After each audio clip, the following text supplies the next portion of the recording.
തെന്നാലി രാമൻ കഥകൾ. Family pension. വധശിക്ഷയിൽ നിന്ന് രക്ഷപ്പെട്ട തെന്നാലി രാമൻ നേരെ വീട്ടിലേക്കാണ് പോയത്.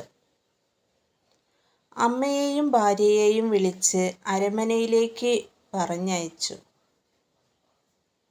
അവർ രാമൻ പറഞ്ഞ പ്രകാരം രാജാവിനെ ചെന്നുകണ്ട് വിലപിക്കാൻ തുടങ്ങി. തിരുമേനി, എൻ്റെ കുടുംബത്തിൻ്റെ ഏക ആശ്രയമായിരുന്ന രാമനെ അങ്ങ് വധിച്ചു കളഞ്ഞു. വിധവയായ എനിക്ക് ഇനി ആരാണുള്ളത്? ഞാൻ എങ്ങനെ ഇനി ജീവിക്കും? ഇങ്ങനെ പറഞ്ഞുകൊണ്ട് രാമൻ്റെ അമ്മയായ ലക്ഷ്മണമ്മ രാജാവിൻ്റെ മുമ്പിൽ കമിഴ്ന്നടിച്ച് വീണ് കരഞ്ഞു.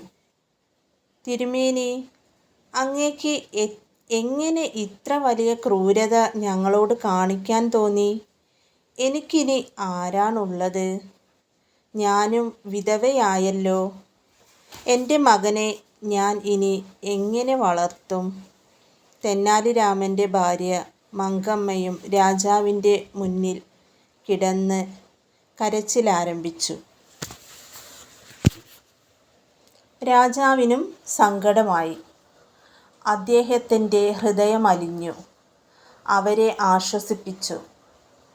10 വരാഹൻ വീതം അവരിരുവർക്കും രാജാവ് ഉടനെ നൽകി. 20 വരാഹൻ വീതം തെന്നാലി രാമൻ്റെ കുടുംബത്തിന് മാസം തോറും അടുത്തൂണായി കൊടുക്കാൻ കൃഷ്ണദേവരായർ ഉത്തരവിട്ടു. ലക്ഷ്മണയമ്മയും മങ്കമ്മയും മടങ്ങിയെത്തി. കിട്ടിയ പണം അവർ തെന്നാലി രാമൻ്റെ കയ്യിൽ കൊടുത്തു. മരണശിക്ഷയിൽ നിന്ന് രക്ഷപ്പെടാൻ ഭടന്മാർക്ക് കൈക്കൂലി കൊടുത്ത തുക ഇപ്പോൾ മടക്കി കിട്ടി.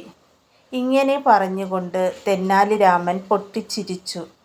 ഭാര്യയ്ക്കും അമ്മയ്ക്കും അപ്പോൾ ചിരി അടക്കാൻ കഴിഞ്ഞില്ല. നമസ്കാരം.